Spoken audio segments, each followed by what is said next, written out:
Sam Webster, welcome to eTown. Thanks so much for having me. So good to hear you play and sing. It's really cool to hear someone do something that's original sounding and soulful, and I know you're using a vocoder a little bit to create some harmonies with your own voice. Yeah, I've fallen in love with that thing. Especially when I don't have harmony singers. And I love playing piano, and I'm a very busy piano player. And sometimes I find the vocoder kind of rewards that bad behavior on the piano. If you're too moving, it kind of sounds. You can move the harmonies around. Well, maybe after a little chat, you can show us how it works. But I could harmonize this whole interview if you wanted. That sounds like it would be cinematic, if nothing else. It'd be something. Yeah. Vancouver Island sounds like kind of an idyllic place to be isolated and learn how to play the guitar. Yeah, it is. It's I grew up in the woods. My parents bought just a plot of land before I was born and built a house out there, and then kind of as it's happening in a lot of places, I think things kind of developed and grew up. But we kind of grew up in this little corner of the island that was really special, and lots of music happened there. And what kind of music in your house? In our house, yeah. My dad was a drummer and a jazz. He loved jazz music. He was a saxophone player and a piano player, and my brother is a brilliant piano player. So we would have these every night, these epic living room jams together, and just sending Aerosmith songs and having the best time. Starting when you were how old? Probably 10. 10, wow. Yeah. And you were playing guitar? Maybe I was 12. It was the year or two I started playing guitar. We kind of got into that. Yeah. Wow, that sounds like such an amazing. Did you think it was cool at the time? I knew it felt cool. It felt good. Yeah. It felt really, really fulfilling and sweet and special. And yeah, I always connected with my family, but music was just before I even knew how it all, or had a better understanding of how music all worked. It kind of bridged so many emotional kind of, barriers, and not barriers, but, divides. Did you have any friends? Yeah. Yeah, I had a few core homies that I palled around with. Yeah.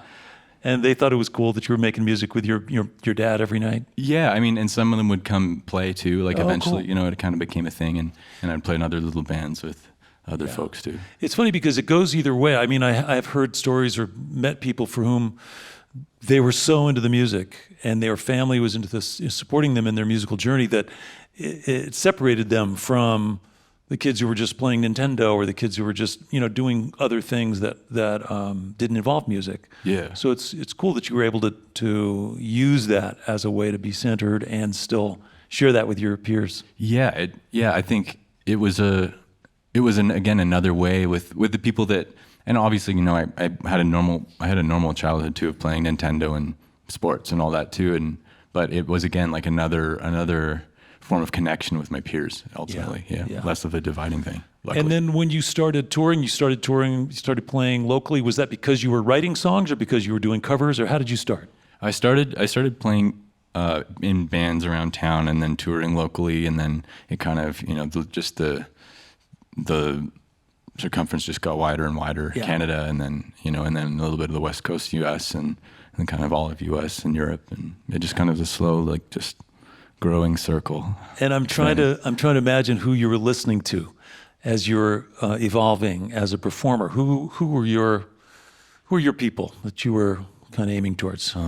I really liked a lot of the classic songwriters. It was kind of where I landed around that time. Was a lot of Joni Mitchell and Jackson Browne was a big inspiration, and kind of acts like that, Neil Young, all those songwriters. I think I started listening to classic rock radio, more of the kind of Aerosmith thing, and really feeling like maybe I was connecting with this guitar, but then realizing I was connecting with the songs, and I think that just kind of cascaded from there. Is Blue Oyster Cult from Vancouver? I don't know. Yeah, just a random question. I don't think Sorry. I saw them in the Vancouver airport one time. That just made me think of that. But yeah, really? Yeah. Oh, wow. All their road cases. The Vancouver airport is beautiful. Yeah. Have you been recently? It's great. Yeah.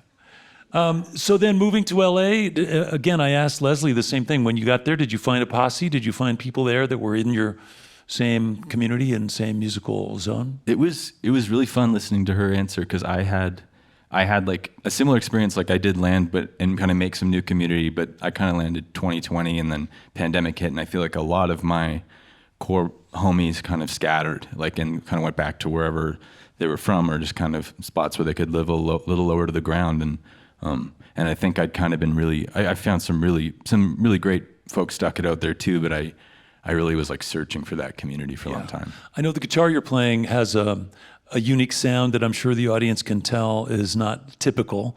And I know that it has a rubber bridge, which is atypical. Yeah. But I started hearing, I guess, Blake Mills and Madison Cunningham, L.A. people playing the rubber bridge, small-bodied guitar with flat-wound strings, and made this sort of tubby, thuddy, beautiful musical thing. And it's part marimba, part guitar. You know, it's cool. It's cool because you know what the coolest thing about it is it kind of it coincided with that moment. I feel like that I was really connecting with the music in LA. It was like this real, like it was like 2017, 18, 19. There was a thing happening where Maddie just put out this great EP, and I loved it. And then I figured out who produced it, and then made a record with that guy. It's a guy named Tyler Chester, who's amazing. And yeah, it's just something impactful or compelling about how that era was kind of stamped with that brand new sound, or like a sound that was very hadn't really been pushed into the forefront the way it had. For those listening, I'll just say that it's incredibly discouraging to hear an amazing guitar sound and think, oh, it's the guitar that's making this really cool sound. And then you realize, no, it's Madison Cunningham, who's an incredibly gifted musician and guitar player who's making the sound. And there's nothing you can do or play, and there's no instrument you can buy that's going to make you sound like her. So it's both inspiring and discouraging, but it takes you down a journey. Yeah, she's incredible. She has some I can't name names, but she has some amazing stories of showing up just with like whatever gear. You know, this is the best thing about, I think there's a real corner of the LA scene that's like this. They show up with just like whatever, and like all these kind of fancy studio people have their flashlights. They're like looking in the speakers, and it's like, you know, the sound is like, it's my hands, buddy. It's not. And what percentage of the gigs are you doing now with your band, or just you solo? I'm doing a lot of solo shows this summer, supporting and playing in the band of my dear friend Anna Tibble, who I think has been out here. She's been on eTown, She's incredible. I just produced a record for her out in Portland. And we just became like deep bros right away. So I'm really stoked to tour like in her band, and then also just get the solo thing kind of happening some more, because it's nice to explore the songs that way too. Well, Sam, it's so cool, and I know you're producing records for other people as well. Hey, before we get back to music, I wonder if you can go back to your station and give us a little tour of your rig. We're doing a rig rundown? Yeah, just a little modest one. Okay. Just to see just so people can understand what's going on. The guitar looks like a Telecaster, but it's got a different kind of a rig going on. It's got the rubber bridge. Yeah. And show us what it sounds like. Just.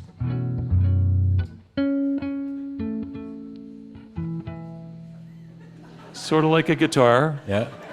Only a little thuddier. The cool thing about these guitars is that I've realized is that you can play really dissonant things, and they just kind of, they die in the water, you know, so they don't hang across like a vocal line the same way. So it kind of, I think that's the thing about... No sustain, really. Yeah, less sustain.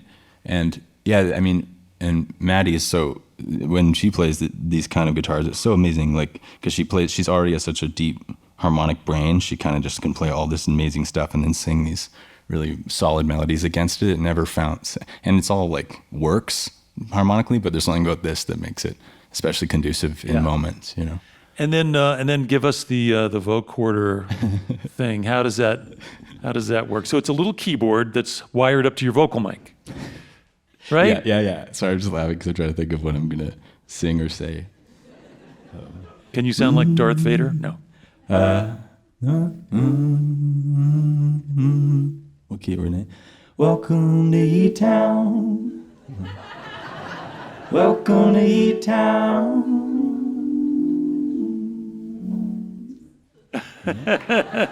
We could have done that earlier for the ID. We're going to use that on every show from now on. Yeah. We've got it. We've captured that. So thank you. You're welcome. It's a song I wrote, so I'll get royalties Yeah, for it, I think, right. which is great. No, it's too short, actually. Yeah. Well, listen, we've got more songs to get to. Welcome back, if you would, Sam Weber.